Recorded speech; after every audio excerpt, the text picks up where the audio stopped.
Ada nggak Pak jenis perusahaan di mana serikat pekerja tidak boleh berdiri? Wah, ini seru. Ada nggak jenis perusahaan di mana serikat pekerja tidak boleh berdiri? Sampai hari ini Bapak Ibu, sejak Undang-Undang 20 tahun berapa itu? Tahun 2000 ya. Undang-Undang Serikat tuh, Serikat Pekerja Serikat Buruh. Sejak berdirinya itu atau bahkan sejak saya memulai kegiatan saya di dunia hukum ketenagakerjaan di pertengahan tahun 90-an, itu sampai hari ini saya belum menemukan ada ketentuan yang menyatakan ada jenis perusahaan tertentu yang serikat pekerja tidak boleh berdiri. Saya belum menemukan itu. Ya, saya belum menemukan itu. Artinya di semua jenis perusahaan serikat pekerja boleh berdiri. Yayasan boleh berdiri.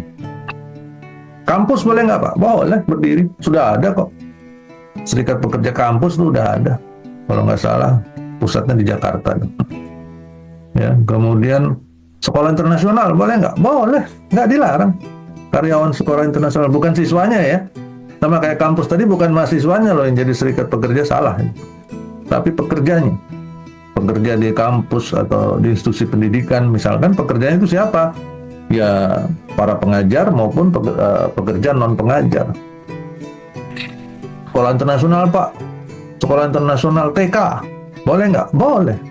Yayasan Pak, yayasan, boleh. Yayasan boleh.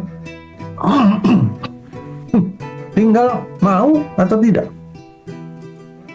Sebelum mau atau tidak, yang banyak terjadi di lapangan pertanyaannya adalah paham atau tidak. Tahu apa enggak bahwa serikat pekerja tidak bisa dilarang untuk didirikan. Tetapi sebaliknya serikat pekerja juga tidak bisa dipaksa untuk didirikan.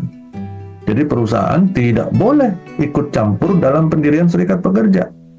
Bahkan memaksa pendirian serikat pekerja. Misalkan si perusahaan, si direkturnya ngomong sama orang HR-nya, sama HR manajernya. Wah, kita nggak punya serikat pekerja ya? Kita harus mengakomodasi aspirasi karyawan. Hai HR manager, kamu kasih tahu karyawan, coba bikin serikat pekerja. Kalau mereka nggak mau bikin, kamu yang bikin serikat pekerja. Nah, itu nggak boleh. Ya, itu ada pidananya loh. Pasal berapa? 28 kalau nggak salah ya, di Undang-Undang Serikat Pekerja. Ada pidananya itu. Siapapun dilarang untuk tadi memaksa atau melarang berdirinya serikat pekerja, memaksa berdirinya serikat pekerja, kemudian melarang kegiatan serikat pekerja dan sebagainya. Ya, itu ada semua. Jadi boleh. Di perusahaan outsourcing Pak, boleh, nggak dilarang. Boleh. Perusahaan outsourcing security Pak. Siapa bilang perusahaan outsourcing security dilarang berdiri serikat pekerja? Boleh. Nggak dilarang. Kan itu mengenai hubungan kerjanya. Serikat pekerja, perusahaan outsourcing atau perusahaan alih daya security. Itu boleh. Mereka boleh lakukan. Cuman pertanyaannya tadi, mereka paham apa tidak, kemudian mau atau tidak. Yang banyak terjadi kan, pertama mereka nggak paham, ya, nggak tahu bahwa aturannya ada. Bisa karena mereka nggak sempat belajar atau mereka nggak mau belajar. Ya. Yang kedua, pada saat mereka sudah tahu, mereka mau atau tidak. Mau atau tidak ini juga dipengaruhi oleh mereka merasa penting. Berani apa enggak untuk berdiri, mendirikan serikat pekerja bersama-sama ya di perusahaan itu. Karena banyak yang takut kan kalau mendirikan serikat pekerja. Kalau saya mendirikan serikat pekerja, misalkan bersepuluh atau berlima-belas lah ya, bikin akta pendiriannya didaftarkan ke Disnaker setempat, disampaikan pada perusahaan. Salinan pendaftarannya disampaikan pada perusahaan. Terus 15 orang ini bakal jadi incaran perusahaan ini. jadi cari kesalahannya. Terus saya masih kontrak lagi Pak, nanti kontrak saya nggak diperpanjang dan sebagainya. Ya sudah, kalau seperti itu berarti kan tidak cukup berkepentingan ya, tidak cukup berani atau tidak cukup berkepentingan dan memilih untuk tidak mendirikannya. Ya sudah, nggak ada masalah, nggak dilarang juga nggak mendirikannya. Terus kalau ada masalah gimana Pak kita? Boleh nggak minta bantuan serikat pekerja di luar? Boleh.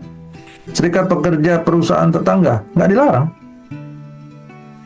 Serikat pekerja di kantor DPC yang ada di daerah sekitar situ Pak, boleh nggak? Boleh.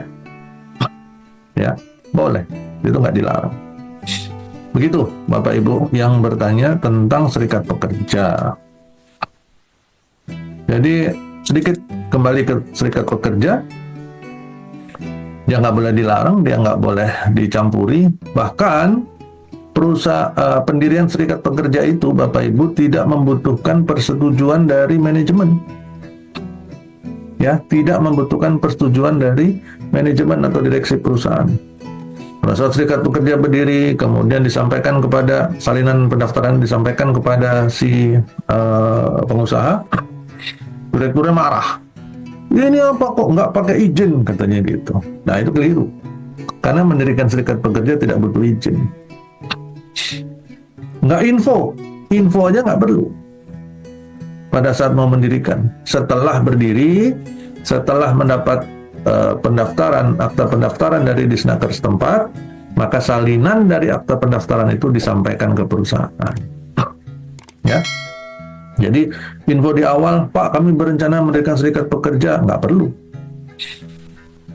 Pak kami minta izin untuk mendirikan serikat pekerja, nggak perlu juga.